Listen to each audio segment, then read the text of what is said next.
नमस्कार, मैं हूँ Suman Kumar, news chatter with सुमन में आप सभी का स्वागत है मित्रों। कई दिन से हम आपसे जुड़ नहीं पा रहे थे और लगातार हमारे तमाम सारे साथियों का मैसेज आ रहा था व्हाट्सएप पे और जो भी साथी अभी जगे हुए हों, आ जाएँ। तो आज भी मैं काफ़ी लेट हो चुका हूँ, लेकिन आज महत्वपूर्ण खबरें कुछ हैं। ललित वल्लभ जी, जय श्री राम। ललित जी, आप जगे हुए हैं, बहुत अच्छी बात है और तमाम सारे साथी जो भी जगे हुए हैं, वो हमारे साथ आएँ, जुड़ें।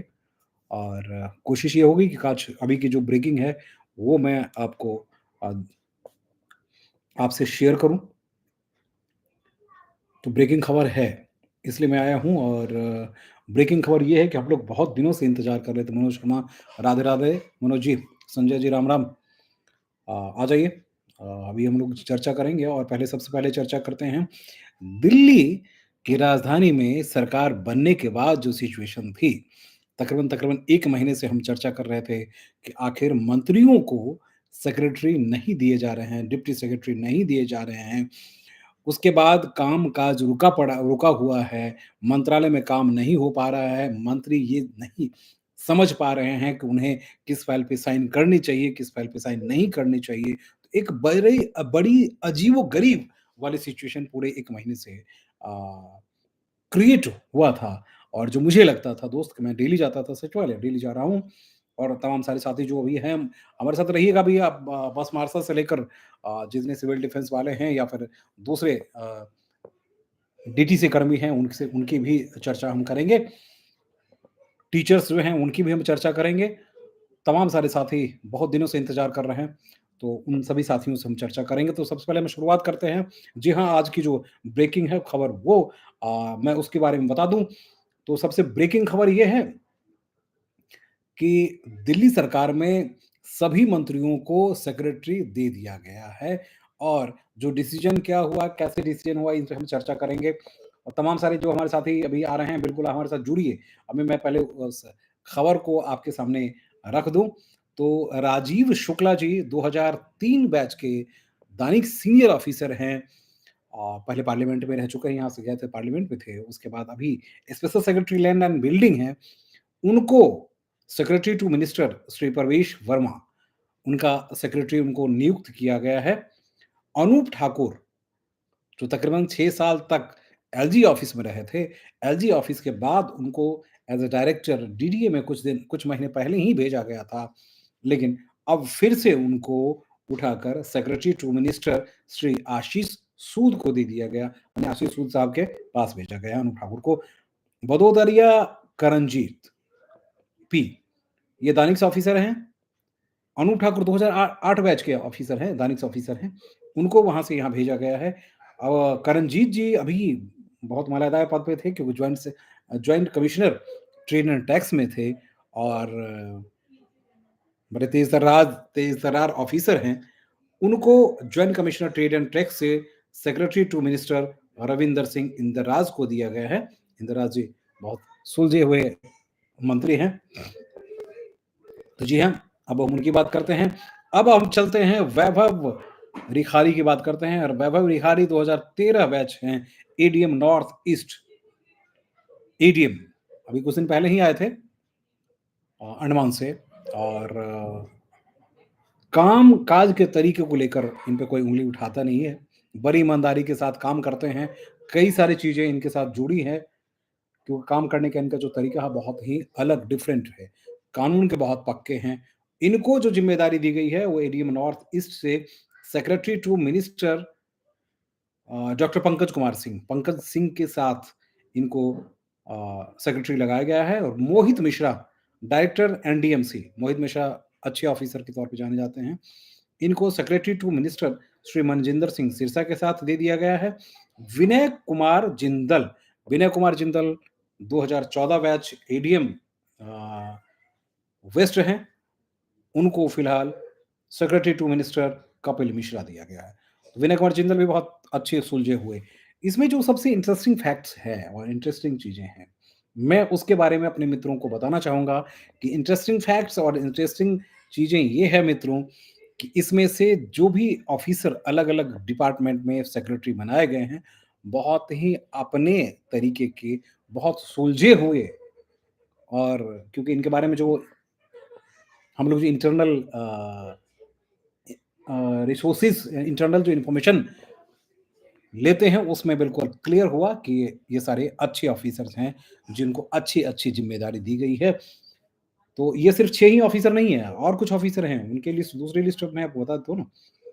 देखिए, दूसरी लिस्ट जो है हमारे पास वो है। हाँ,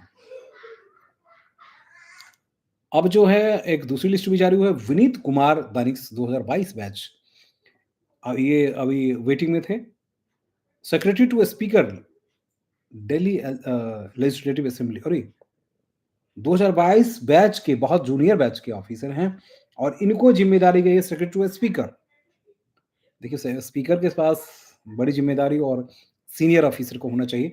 बहरहाल ऑफिसर ऑफिसर होते हैं, लेकिन तब भी इसमें थोड़ा-सा इसमें जो मुझे लगता है इसमें इससे यहाँ ख़्याल नहीं रखा गया है। ललित मित्तल भी दानिश 2022 बैच के ही हैं, इलेक्शन ऑफिसर हैं, सीईओ ऑफिस में, और इनको deputy secretary chief minister officer बनाए, तो ये तो ठीक है, कोई दिक्कत नहीं। देवेंद्र कुमार उपाध्याय, दानिश 2023 बैच हैं, इनको भी deputy secretary health and family welfare से deputy secretary chief minister office, यानी चीफ मिनिस्टर ऑफिस में 2 डिप्टी सेक्रेटरी और दिए गए हैं। तो मित्रों, ये रही पूरी लिस्ट, और इस लिस्ट के पीछे की कहानी क्या है वो हम आपको बताना चाहेंगे, कि क्योंकि तकरीबन 1 महीने से बार-बार मैं इस बात को दोहरा रहा था और बता रहा था कि आखिर हो क्या रहा है? कुछ हो रहा है या नहीं हो रहा है, या हो रहा है तो क्या हो रहा है? नहीं हो रहा तो क्या नहीं हो रहा है? तो हम लोग इसी बात का इंतज़ार कर रहे थे। CM Shrimati Rekha Gupta, LG VK Saxena साहब, केंद्र बीजेपी, बावजूद इसके आखिर इतना लंबा वक़्त क्यों लगा? जी हाँ, इसी बात पे हम लोग बार-बार चर्चा कर रहे थे, और ये लंबा वक़्त क्योंकि 1 महीने का वक़्त लग गया। नतीजा सेक्रेटेरिएट में अभी 2-4 मतलब अगले सप्ताह ही बजट, आप जानते हैं कि बजट पेश होना है। उसमें मंत्रियों को जो परेशानी हो रही थी, वो यही हो रही थी कि किस फ़ाइल पे साइन करें, किस फ़ाइल पे साइन ना करें। और क्योंकि ज़्यादातर मंत्री जो हैं वो पहली बार ही चुन के आए और पहली बार ही वो मंत्री बने। तो और क्योंकि अब पूरी दिल्ली प्रशासन की व्यवस्था की बात होती है, ये कोई एमसीडी की व्यवस्था की बात, हाँ, इसमें तमाम सारे जो हमारे मंत्री जो बने हैं उनको एमसीडी में अपने काम करने के सलीका का पता है। बावजूद इसके दिल्ली सरकार है, तो दिल्ली सरकार की बहुत सारी चीज़ें ऐसी हैं जिसको लेकर के परेशानियाँ होती हैं।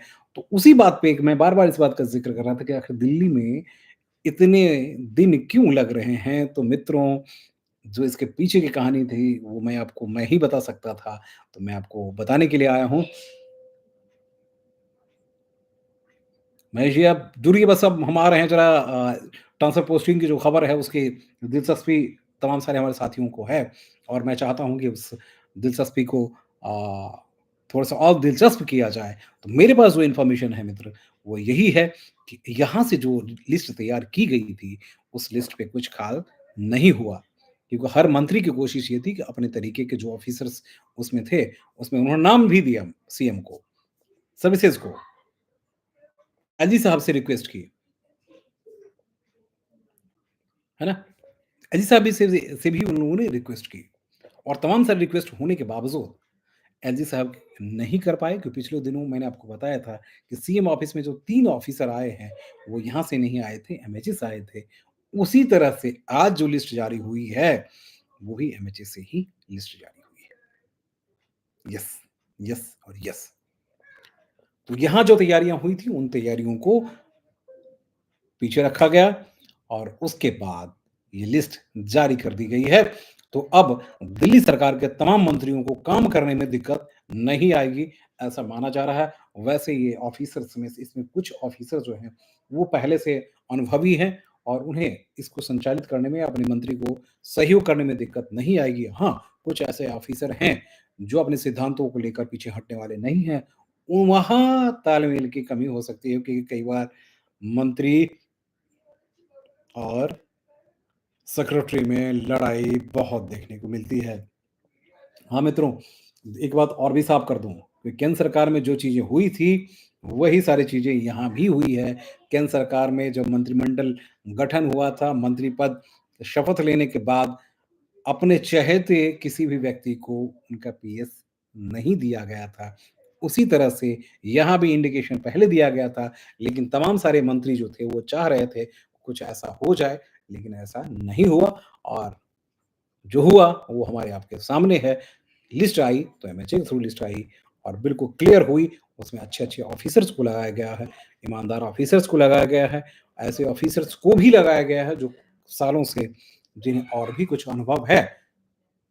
लेकिन जहाँ तक पहले क्या होता था कि मान-मनौवल की बात होती थी कि भई आप यहाँ चले जाइए, आप यहाँ चले जाइए। जैसे अनूप ठाकुर हैं, अभी तो बेचारे गए थे डायरेक्टर बन के, है ना?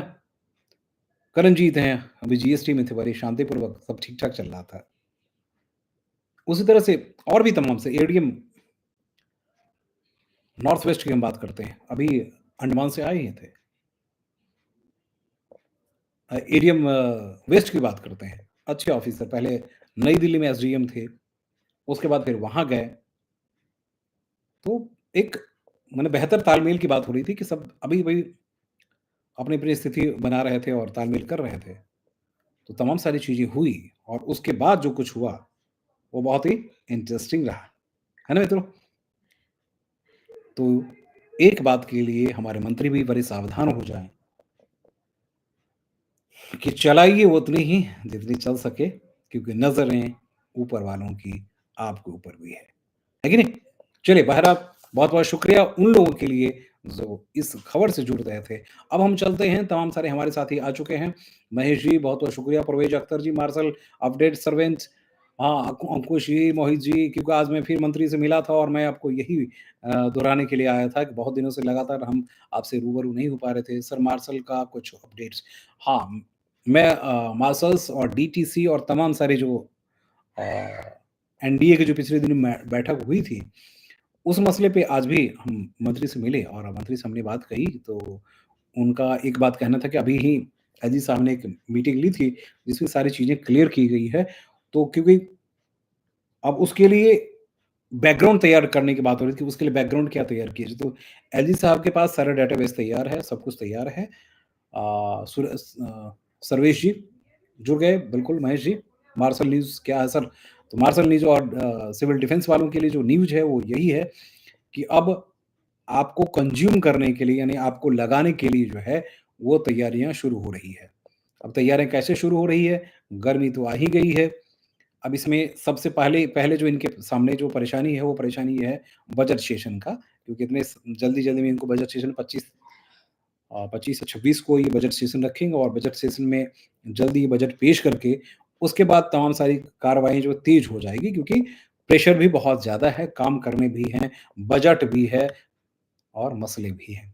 अब इनके सामने जो सबसे बड़ी परेशानी है दोस्तों डीटीसी की परेशानी है, क्योंकि डीटीसी में बसें हट रही हैं, बसें लगानी भी हैं और जो हमारे कर्मी हैं, उनकी बात हो रही थी 17 से 1800 बसें जो है, वो सड़क से हटाई जा रही है। अब 1000 बसों को लाने की बात हो रही थी, लेकिन कहानी दूसरी है कि अभी अब 300-400 बसें भी अगले महीने तक आ जाए, ये भी कहना मुश्किल है, क्योंकि भीड़ क्योंकि उतनी बसों को लाना और मेंटेनेंस करना बहुत मुश्किल है। सर कुछ अस्पताल, कुछ परिवहन, कुछ आपदा में इनका इंतज़ाम करने की तैयारी चल रही है। महेश जी बिल्कुल उसमें जो एनडीएमए की जो बैठक हुई थी, उसमें बिल्कुल क्लियर कर दिया गया है कि उसमें सिविल डिफेंस वालों को, होम गार्ड्स को और कॉन्ट्रैक्चुअल वाले जो हैं, उन तमाम सारे लोगों को कंज़्यूम करने नहीं बल्कि उसको रिक्रूट करने के लिए या नए सिस्टम बनाने के लिए उसमें तैयारी की गई है, उसमें बातचीत की गई है।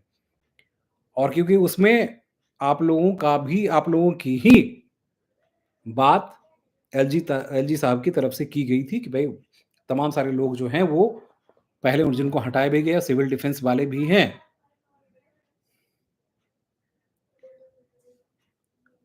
है ना? तो उनको क्योंकि उनके पास डेटाबेस तैयार करने की जहाँ तक बात डेटा तो ऑलरेडी पहले से है, लेकिन उसको उसके लिए इनको प्लान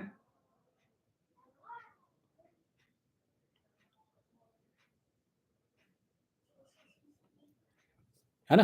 तो उसके लिए उन्होंने कहा कि भई इस पे हम काम कर सकते हैं।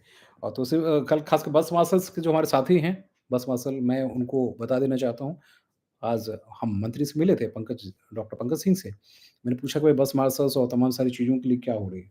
मैंने तमाम सारी चीज़ों पे क्या हो रही है? तो उनका ये कहना था कि हमारे पास अभी स्टाफ नहीं है, हम लोग बहुत ज़्यादा डिस्कस नहीं कर पा रहे हैं, ना ही बातचीत कर पा रहे हैं, ना ही उस पे हम आगे बढ़ पा रहे हैं।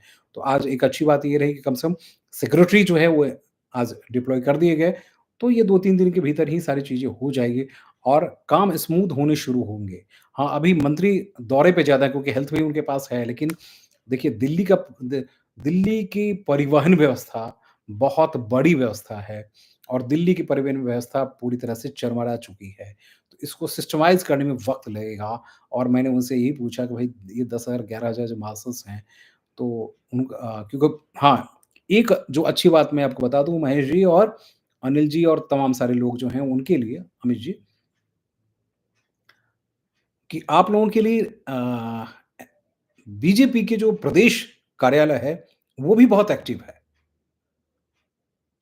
प्रदेश कार्यालय जो है वो भी बहुत एक्टिव है। कि अलग-अलग बोर्ड में जो रिक्रूट हुए हैं उनको हटाया जाएगा, है ना? कई कॉन्ट्रैक्चुअल्स वहाँ भी हैं, अलग-अलग बोर्ड्स में जो अभी बने हुए हैं, उनको हटाने क्योंकि सरकार जब बदलती है तो बोर्ड के चेयरमैन भी बदलते हैं, अधिकारी भी बदलते हैं, उनके जो प्राइवेट पर्सन होते हैं वो भी बदल जाते हैं। तो ये भी एक लिस्ट जो है वो चलाई जा रही है। लेकिन बहरहाल आप लोगों के लिए अच्छी बात ये है, सिविल डिफेंस वालों बस तमाम सारे वैसे लोगों के लिए सिविल डिफेंस वालों की खासकर बात करता हूँ, सिविल डिफेंस और बस मार्शल्स के लिए, कि उसमें ये हो रहा है कि बस मार्शल तो बस सिर्फ़ डीटीसी की बात हो रही है। लेकिन उसको कैसे कंज़्यूम किया जाएगा? सिविल डिफेंस वाले कितने लोग हैं, वो उनके पास ऑलरेडी डाटा है।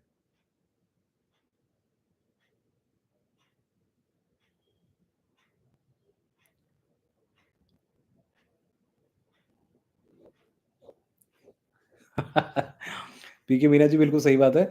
जो कैबिनेट में पास हो गया उसी पर कार्रवाई होगी।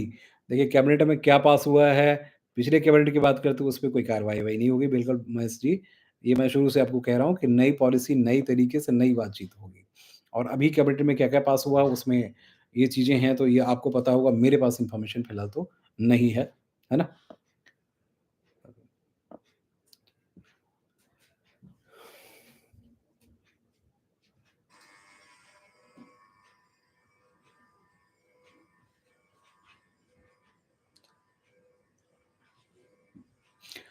देखो रवि जी 12 किलो नहीं जितने लड्डू-वड्डू और तो ऑर्डर तो इतने दिनों से आप लोगों ने झेला है, तो इतने दिनों से आप लोग परेशान रहे हैं, एक बड़ी बात है।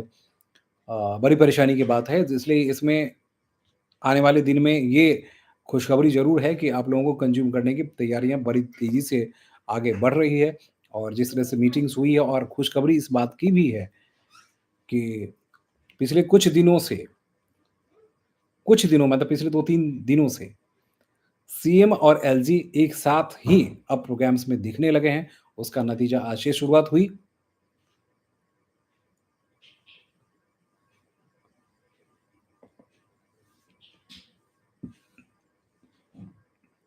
देखिए मीना जी नौकरी की हम बार-बार ज़िक्र कर रहे थे कि नौकरी कब तक मिलेगी। तो मुझे लगता है कि ये कम से कम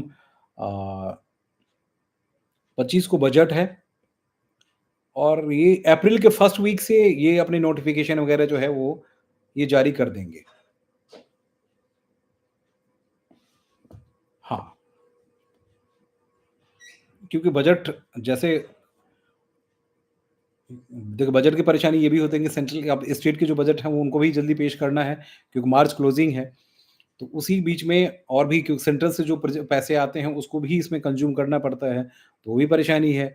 तो ये दोनों को कंपाइल करते हुए मुझे लगता है कि अब ये क्योंकि जिस तरह से एलजी साहब और जितने मिनिस्टर थे उनके साथ जो मीटिंग हुई थी सीएम के साथ जो बैठक हुई थी, उसमें क्लियर किया गया था एनडीएमए और डीडीएमए को कि अपनी लिस्ट आप दीजिए और उसी तरह से तैयारी कीजिए। तो वही वो एक लिस्ट की बात महेश जी कर रहे थे। तो वो एक अलग लिस्ट है जो एक बार फिर से माँगी गई है और वो अलग-अलग डीडीएमए डिस्ट्रिक्ट मजिस्ट्रेट के पास ऑलरेडी है। वो पहले भी दे चुके थे, अब फिर से दिया जा रहा है और अब इसको कंज़्यूम करने के लिए अलग-अलग विभागों को भी कहा गया कि आप लोगों को और कितने चाहिए। जैसे हॉस्पिटल्स की बात हो रही थी कि हॉस्पिटल में कैसे आप लगाते हैं। हॉस्पिटल को इन्होंने सारी एजेंसी ही किसी और एजेंसी को दे दिया है, प्राइवेट एजेंसी को दे दिया, अपने सर पे कुछ रखना नहीं चाहते हैं। तो उसमें भी बात हो रही थी क्या उसमें उसमें हम कंज़्यूम कर सकते हैं। अब भई दिल्ली पुलिस को भी कहा गया है कि होमगार्ड रखने हैं आपको। अभी तक आप होमगार्ड रखते थे लेकिन उसको ट्रैफ़िक के लिए इस्तेमाल नहीं करते थे। अब ये भी कहा गया कि ट्रैफ़िक में भी सिविल डिफेंस वालों को या होमगार्ड वालों को आप इस्तेमाल कर सकते हैं। बीच में काफ़ी कुछ लड़ाई चली थी।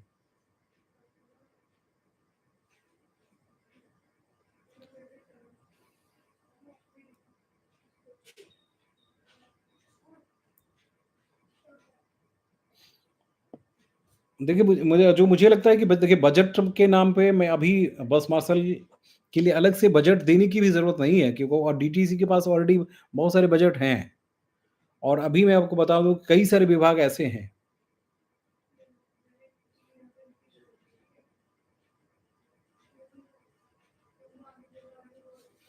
देखो विजेंद्र जी इस बात को लेकर काफ़ी मुतमईन हैं, इस बात को मैं कह सकता हूँ कि विजेंद्र जी से हमारी भी बात हुई, तो वो जानते हैं कि भाई इस मसले को जल्दी सुलझाया जाए और विजेंद्र जी क्योंकि सबसे सीनियर पॉलिटिशियन हैं और स्पीकर हैं, उनका एक वैल्यू भी है। तो सीएम के साथ मीटिंग हुई है। महेश जी आप भी कह रहे हैं और मेरे पास भी इन्फॉर्मेशन है और क्योंकि अभी ओरिएंटेशन आज ही खत्म हुआ है, तो मुझे लगता है कि इस वाक़ई में इसमें काम होगा।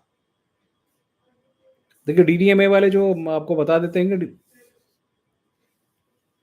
सिविल डिफेंस और तमाम सारे लोग जो हैं, उनके लिए परेशानी जो अभी बनी हुई है, मुझे लगता है कि जल्दी ही कम हो यार। मैं बार-बार कहता हूँ, लेकिन दिल में तसल्ली ये भी होती है कि भाई दिल में तसल्ली नहीं, दिल में कष्ट ये होता है कि जल्दी-जल्दी इन आप लोगों को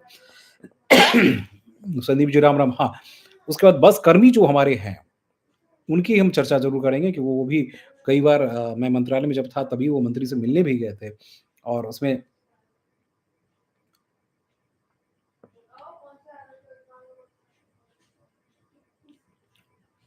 पंकज जी आप आउटर दिल्ली की बात कर रहे हैं, तो आउटर दिल्ली ही तो दिल्ली की जान है। देखिए 65,000 करोड़ की जो का जो इन्वेस्टमेंट है, वो तकरीबन उधर ही है और बाहरी दिल्ली का वो हिस्सा आउटर दिल्ली तो भई जल्दी ही स्वर्ग बनने वाली है दिल्ली, है ना?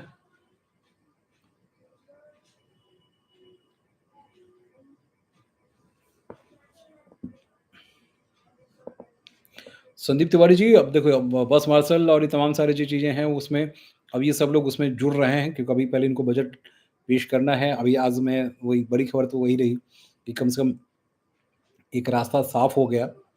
रास्ता साफ ये हो गया कि कम से कम अब अधिकारियों के नहीं होने से जो मंत्रियों को परेशानी थी वो भी कम होगी और एक जो जिसको मैं पॉजिटिव वाइब्स कहता हूँ। पॉजिटिव वाइब्स इसलिए कहता हूँ कि आप तमाम सारे साथी हमारे साथ हैं। पॉजिटिव वाइब्स इसलिए कहता हूँ दोस्त कि अब सीएम भी वहाँ बैठ रही हैं, मंत्री भी वहाँ बैठे रहे, पूरे दिन मंत्री बैठ रहे हैं मंत्रिमंडल। पहले तो हम देखते थे कि मंत्री सीएम सीएम गायब, तो मंत्री गायब, तो कुछ गायब। ढाई मतलब 4 पिछले 5 साल तो बर्बाद ही रहा। तो कम से कम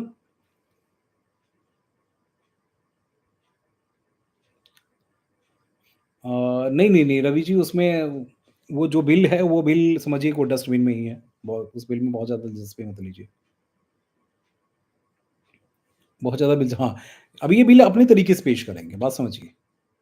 उनके बिल पे काम करेंगे नहीं, उनके काम पे भी कोई बहुत ज़्यादा उसमें माथापच्ची करने की ज़रूरत नहीं है, क्योंकि होम जिसके पास है वो चाहे तो अपने तरीके से डीटीसी जिसके पास है, वो चाहे अपने तरीके से कर सकता है और सरकार कभी भी नहीं किसी दूसरी सरकार के हायर किए हुए या दूसरी सरकार की वाहवाही देने के लिए कभी सरकार नई सरकार तो काम नहीं करती है, इस बात को हमें आपको समझना पड़ेगा। हाँ, जो मैं कहना चाह रहा था कि एक अच्छी बात ये है कि अभी सचिवालय में तमाम सारे मंत्री पूरे दिन बैठे रहते हैं और पूरे दिन काम चलता रहता है। कोई मंत्री कहीं और हैं, कोई मंत्री कहीं और हैं, तो सरकारी काम के बाद वो मंत्रालय में आके बैठ रहे हैं, फाइलें निपटा रहे हैं, सीएम खुद बैठ रही है, सीएम खुद दौरे पे होती हैं। हर दिन आप देख रहे हैं लगातार कि कुछ न कुछ बड़े-बड़े काम जो हैं, घोषणाएँ नहीं हो रही बल्कि वहाँ इंस्पेक्शन हो रहा है, सड़कों पे इंस्पेक्शन हो रहा है। आज भी एसडी साहब वहाँ पहुँचे हुए थे, तो ये सब काम देखने को मार्शल हाँ, मार्शल जो हैं, वो मार्शलों के लिए रास्ता ढूँढना पड़ रहा है। सिविल डिफेंस वालों के तो 40 जो उनका विभाग है, उनके लिए अलग-अलग विभागों के बारे में और डिटेल्स मँगवाया लिया गया है और जो सालों से रहे हैं, अब इनके लिए कुछ न कुछ रास्ता इनको सॉल्यूशन देना पड़ेगा। अब नए तरीके से देते हैं या पुराने ही कानून को दोहराते हैं, ये देखना दिलचस्प होगा। तो ये पूरी कहानी है, इसलिए आप परेशान मत होइए। कल का मैं वादा इसलिए नहीं करता हूँ, कि मैं करके फिर नहीं आता तो मुझे बुरा लगता है। लेकिन एक बात ज़रूर मैं कह सकता हूँ मित्रों कि अब जो सिचुएशन है वो बहुत बेहतर है। थोड़े से और हौसला बनाए रखिए, क्योंकि हम तमाम सारे मित्र हमारे जो हैं वो बहुत ज़्यादा परेशान होना भी चाहिए, क्योंकि 16 महीने 17 महीने हो चुके हैं। घर चलाना बेहद मुश्किल हो रहा है, यहाँ तक पानी के लिए, साँस लेने के लिए भी पैसे पे करने पड़ते हैं। दिल्ली शहर है, यहाँ किसी का कुछ भी अपना नहीं होता है ना? तो काफ़ी परेशानी हो रही है। शुभ रात्रि। आपदा और होमगार्ड को एक जगह लाने की कोशिश पूरी हो चुकी है, कभी यह काम हो सकता है। महेश जी, आपदा मतलब आम आदमी पार्टी नहीं, है ना? होमगार्ड को भी स्ट्रॉन्ग करने की बात हो रही है। अब देखिए, सरकार जैसे चाहे चाह सकती है और कर सकती है। क्योंकि आज की कहानी मैं बताऊँ कि आज मैंने देखा कि वही स्वास्थ्य विभाग में तकरीबन 3 साल से केंद्र सरकार से 1 पैसा नहीं आ रहा था। इवन अकाउंट तक खोलने को तैयार नहीं होते थे ऑफिसर्स। आज मैंने देखा, आज मैं शाम में जब निकल के आ रहा था, तो मुझे एक डॉक्टर दिखे, वो एमएस थे, और स्वास्थ्य मंत्रालय से कंटिन्यू 15 दिन से फ़ॉलो-अप करते-करते उनका लास्ट में आज अकाउंट भी खुला और 34 करोड़ रुपए वहाँ से मिला, एक अच्छी बिल्डिंग बनाने के लिए और सिस्टम तैयार करने के लिए। तो ये पॉज़िटिविटी होती है। हाँ, अनिल राठौर जी, डीटीसी वाले में बिल्कुल साफ-साफ मैं बता रहा हूँ, डीटीसी वालों का दिन अच्छा आ रहा है। आप लोगों के कुछ नेता जो हैं, वो उनसे मिलने गए थे, और मिलने के बाद मंत्री जी ने कहा था कि कुछ थोड़ा-सा वक़्त मुझे दो, थोड़ा-सा मैं स्टडी कर लूँ और थोड़ी स्मूथ हो जाने दो, सारा काम होगा। और वो सैलरी बढ़ाने की जहाँ तक बात है, सैलरी बढ़ाने की उस पे भी फिर से ये वो माथापच्ची करेंगे, क्योंकि जो सरकार का पिछला प्रपोज़ल है, उसमें कितनी तैयारियाँ की गई थी, क्या तैयारी नहीं की गई थी। अब वो मैं आपको बता रहा था ना कि पिछले कैबिनेट में जो अप्रूवल ली जाती थी, वो बिना अधिकारी के कंसर्न के ही अप्रूवल देकर यहाँ से पास करके भेज दिया जाता था। वही गलतियाँ होती थी। वो गलतियाँ नहीं होनी चाहिए थी, उन इस तरह गलतियाँ नहीं होनी चाहिए, क्योंकि फाइल पे कंसर्निंग सेक्रेटरी के साइन होने चाहिए, अप्रूवल होने चाहिए, रिकमेंडेशंस होने चाहिए, उसके बाद फाइनेंशियल कंकर्न होने चाहिए, है ना? तमाम सारी चीज़ें हैं।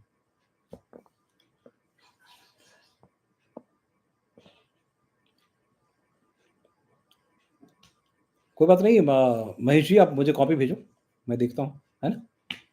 तो मित्रों, फिर शुभ रात्रि। तमाम सारे हमारे जो साथी हैं उनको बहुत-बहुत शुभकामनाएँ। बहुत दिन बाद मिला था, इसलिए क्षमा चाहता हूँ। ऐसे शेयर करते रहिए, लाइक करते रहिए, कमेंट करते रहिए, फिर मैं आऊँगा ही और कुछ न कुछ बताऊँगा ही, है ना? नमस्ते, नमस्ते, नमस्ते। हाँ, सब्सक्राइब भी कीजिएगा। हाँ, सब्सक्राइब करना बहुत ज़रूरी है।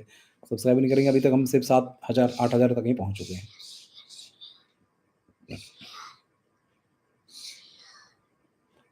शेयर करिएगा, शेयर भी करना ज़रूरी है ना? मार्शल का बिल्कुल होगा ताहिर भाई, ऐसा नहीं होगा, क्योंकि अब देखिए, जो भी होगा बड़े कंक्रीट होगा। जो भी सॉल्यूशंस निकाले जाएँगे, बड़ी तरीके से सॉल्यूशन निकाले जाएँगे। अभी कुछ भी हौच-पौच वाली सिचुएशन नहीं होंगी, कि 5 दिन किया, 10 दिन काम किया, कुछ न कुछ ऐसा। तो यहाँ जो भी चीज़ें होंगी, उसके लिए पूरी अपनी डेटाबेस तैयार करके, पूरी कमिटी के इन्फॉर्मेशंस लेकर, फिर रिकमेंडेशन को फ़ॉलो करते हुए, क्योंकि आपको लगाना और फिर हटाना कोई सरकार चाहती नहीं, और ये सरकार अभी 2 दिन में जा तो नहीं रही है। इसलिए सरकार ये भी चाहेगी कि भई जो भी लगाएँ, उनको तरीके से लगाएँ, कॉन्ट्रेक्चुअल ही लगाएँ, तो कॉन्ट्रेक्चुअल के अपने जो टर्म्स कंडीशन उसको फ़ॉलो करें, है ना? तो ये तमाम सारी चीज़ें हैं, तो इसलिए परेशान मत होइए, काम तो होना है तो होना है। मार्शल भाई, तमाम सारे डीटीसी वाले, तमाम सारे साथी जो हैं हमारे, बिल्कुल आप मुस्तैद रहिए, और काम होना है, क्योंकि आपकी सैलरी भी बढ़नी है, उसको ट्रेनिंग्स लेकर तमाम सारी चीज़ें होंगी, क्योंकि मुझे पता है कि उसमें काम अभी बहुत होने और डीटीसी में बहुत ज़्यादा काम करने की ज़रूरत है। बस सिस्टम पूरा कोलैप्स कर चुका है, ट्रांसपोर्टेशन पूरी तरह से ध्वस्त हो चुकी है, और दिल्ली जैसे शहर में, बिल्कुल, बिल्कुल रवि भाई, आते रहेंगे, और दिल्ली जैसे शहर में आज चरमराई हुई व्यवस्था है। हाँ, अगर आपके फ्रेंड्स जर्नलिस्ट हैं देखिए, मेरी छोटी बेटी जो है वो भी जर्नलिस्ट है। अभी है तो 6 साल की, लेकिन मुझे पढ़ा देती है, तो आप भी शेयर कह रही है कि आपसे रिक्वेस्ट करें कि आप शेयर करिए, कमेंट कीजिए, लाइक कीजिए, है ना? सर बिल्कुल आते रहेंगे भाई। हाँ, मैं आपको ये भी बताना चाह रहा था कि अभी सिचुएशन काफ़ी चेंज हुआ है, और काफ़ी पॉज़िटिविटी है ना? जैसा है वैसे देखिए जैसा है वैसा अभी कहना मुश्किल इसलिए मुझे लग रहा है कि जैसा है उस कंडीशन में ये कैसे-कैसे कंज़्यूम करेंगे उसकी भी तैयारी चल रही है कि भई सबको इतने 30 लगभग 30,000 लोगों की नौकरी की बात हो रही है। 50,000 इनके डेटाबेस तैयार है, 50,000 लोगों को नौकरी देना है इनको। उसमें टीचर्स भी हैं, उस बस मास्टर्स भी हैं, उसमें सीडीएस वाले भी हैं, उसके बाद अलग-अलग डिपार्टमेंट्स वाले भी हैं, उनको भी, हैं? तो कुछ न कुछ देखिए सॉल्यूशन निकलेगा, है ना? सॉल्यूशन निकलेगा और हमारे आईटी के हमारे तमाम सारे साथी हैं जो लगातार सीम के उसपे भी लिख रहे हैं। उसपे भी कंसर्निंग डिपार्टमेंट के ऑफिसर से चर्चा हो रही थी। तो उनके लिए भी कुछ न सॉल्यूशन निकलेगा क्योंकि आईटी को ज़्यादा तवज्जो मिलेगी अब यहाँ के सरकार में और गवर्नमेंट के पास बजट भी है, पैसा भी है और सेंट्रल गवर्नमेंट का भी इसमें सहयोग है। तो तीनों में तालमेल आपको देखने को मिलेगा। तो वो जो तमाम सारे साथी परेशान थे। टीचर्स बंधुओं के बारे में भी कहा गया है कि टीचर्स के लिए भी सहानुभूति है और जल्दी ही जो कॉन्ट्रैक्चुअल थे या जो गेस्ट टीचर थे, उनकी भी सैलरी कम से कम फिक्स कर दी जाएगी। एक लमसम सैलरी होनी चाहिए, है ना? ठीक है? शुभ रात्रि, फिर मिलेंगे और बहुत सारी बातें करेंगे। नमस्कार, ऐसे देखते रहिए, सब्सक्राइब कीजिए, लाइक कीजिए, कमेंट कीजिए। नमस्कार, शुभ रात्रि।